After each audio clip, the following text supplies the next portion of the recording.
keeps on saying he doesn't believe it was an accident.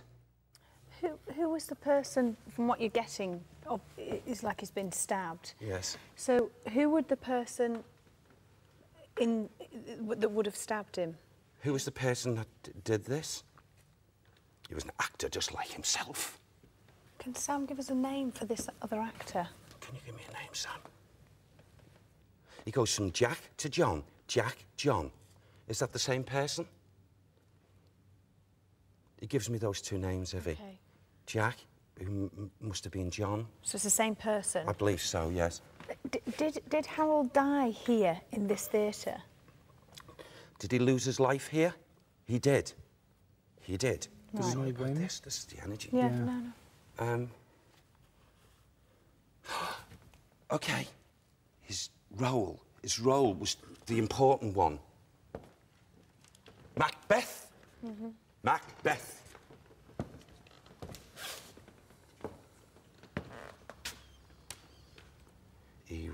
He comes all around this theatre, and at times he's sorry. He is sorry to alarm people. He is sorry.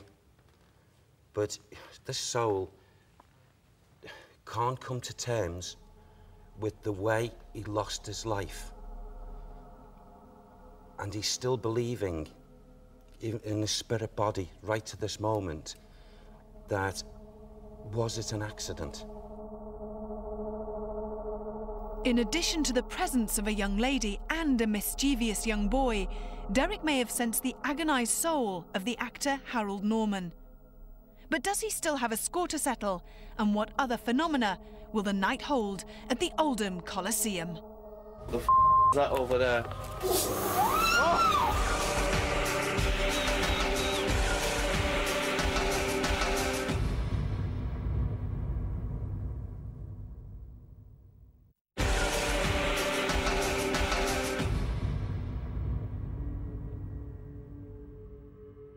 Our investigation in Lancashire is already gathering pace. Despite the pleasure that a theatre performance brings, some souls are far from happy that they can't leave at the final curtain. As we head into the stalls, we wonder which other spirits may still exist from this building's past. Oh, wow. It seems as if both sides of my mind are being drawn here and up there. So there's someone, when I say someone, there's an energy that localises itself quite regularly up here. And I feel it's a person who, although they're not actually showing themselves at the moment, who returns to an area up there. You know, we often talk about poltergeistal activities and what have you. This place, this theatre is rife with it. A lot of the stuff I feel that's gone on here would be attributed most definitely to Harold's movements and also the boy. Are you getting any indication of what the poltergeist phenomena would be? What sort of things? I feel it's drummed up, absolutely, by the speed of when the little boy and the young girl, the young lady, have actually come into the atmosphere in visitation, and because of their excitement, they're boosting those energies, just like in life. Poltergeistal experiences do take place, invariably, in a high percentage, you know this, Kieran, with young children. Yeah. There is also, I'm aware now, while we're here, of a man who has also worked here at some time. I feel he had something to do with the mechanics or something of this theatre. I don't feel he passed away here. He passed away in a natural form, but he worked here. I'm aware of a man who was quite slim, thin in physique, very sharp, high cheekbones, lost a lot of his hair, dark-haired in his time, wears something on his hat, like a flat cap or something, a cap that was turned round.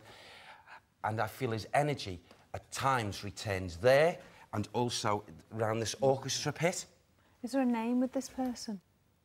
It sounds like... Am I pronouncing that if I say Ennis?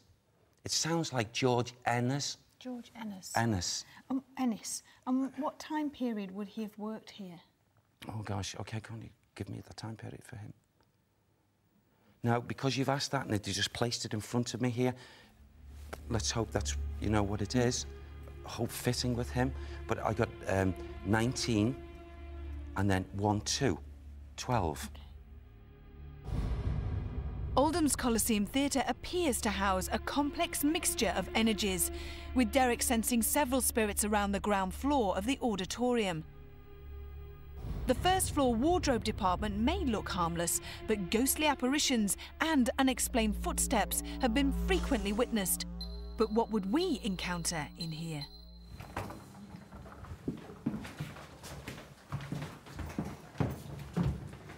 Today, yes, yeah.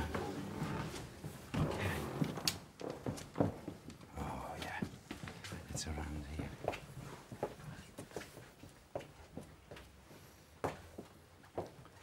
Okay.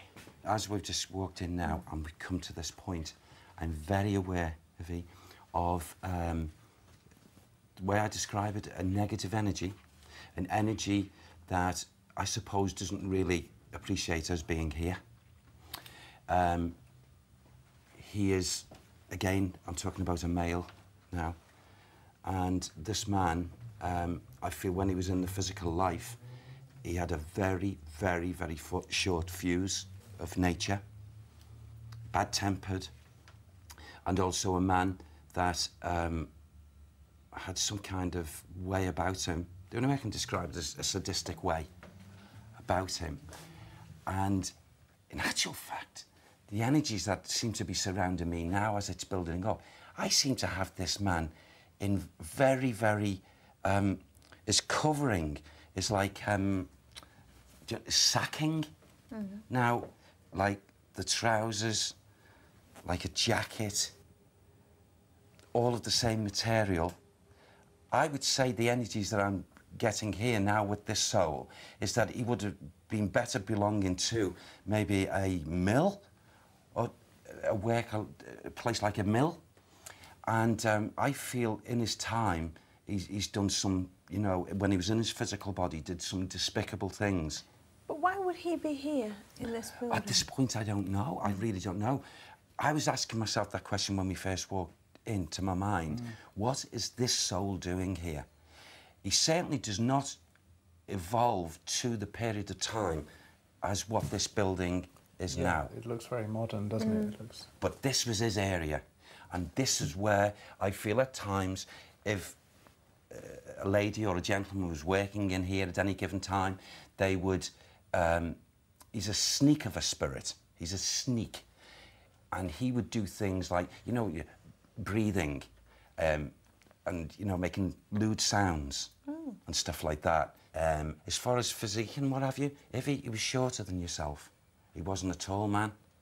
And I feel facially with him, he had some kind of, you know, when a person's not happy with the way they look. So there was like a bit of an inferiority complex with him. And with having that and the way he was in demeanour, personality, flared him up to do ridiculous things. Would you say it'd be a good idea later on for the girls to come in here and maybe try and provoke him? As long as it's not too provoking, I suppose. But yeah, I think it's a good idea because I'm sure he's going to do something. Okay. And maybe with somebody standing outside the room, just in case they get too spooked. Yeah, absolutely. You say it's quite a negative spirit. Yeah, he is a negative spirit.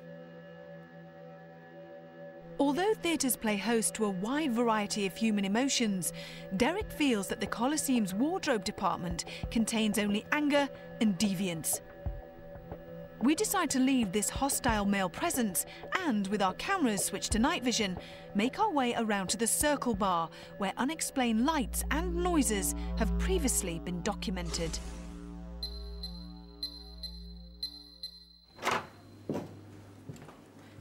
Obviously, this is the bar area, yes. And there's noises from the fridge and things like that. So, does anything come to mind as you come in here?